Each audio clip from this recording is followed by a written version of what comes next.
গ্রামের মেঠো পথ ধরে যেতে যেতে আপনি কখনো সুমিষ্ট বাঁশির সুর শুনেছেন? যদি না শুনে থাকেন তবে আপনাকে যেতে হবে উত্তর দিনাজপুরের রায়গঞ্জে। সেখানে এক প্রান্ত থেকে অপর প্রান্ত টোটো নিয়ে ছুটে বেড়ান চিত্ত সিং। এলাকায় সকলে তাঁকে বাঁশিওয়ালা নামে চেনেন। এ এক অন্য হ্যামেলিয়ানের গল্প। চিত্ত সিং পেশায় একজন টোটো চালক। টোটো চালানো আর সংসার টানার মাঝেই বাঁশির সুরে তিনি মুগ্ধ করেন 8 থেকে 80 সকলকে। পা দিয়ে টোটো চালান এবং হাত দিয়ে বাঁশি বাজিয়ে যাত্রীদের সফরে আনন্দ দেন।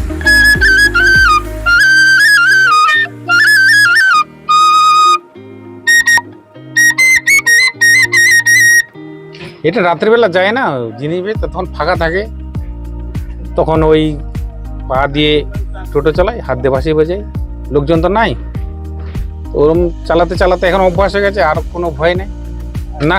বলে না তো, ওরা তো আনন্দ পায়, ওরা তো টোটোতে চললেই ওরা বলবে যে বাঁশি বাজাও, দোতারা বাজাও, ফ্লুট বাজাও, খুব আনন্দ পায়।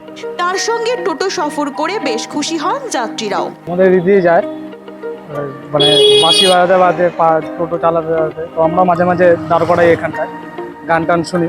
হ্যাঁ, টোটোতে চেপেছি। না, প্রথম ভয় লাগতো, তারপরে দেখলাম যে কাকু ওটা ইজিলি হ্যান্ডেল করছে, তো আর এখন আর অসুবিধা হয়।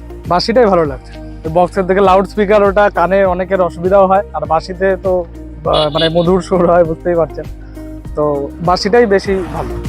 এমন টোটো চালানো দেখে হতবাক অন্যান্য টোটো চালকরাও। সত্যি চিত্ত সিংহের এই কর্মকাণ্ড তাকে আর 5 জনের থেকে অনেকটা আলাদা করে তুলেছে।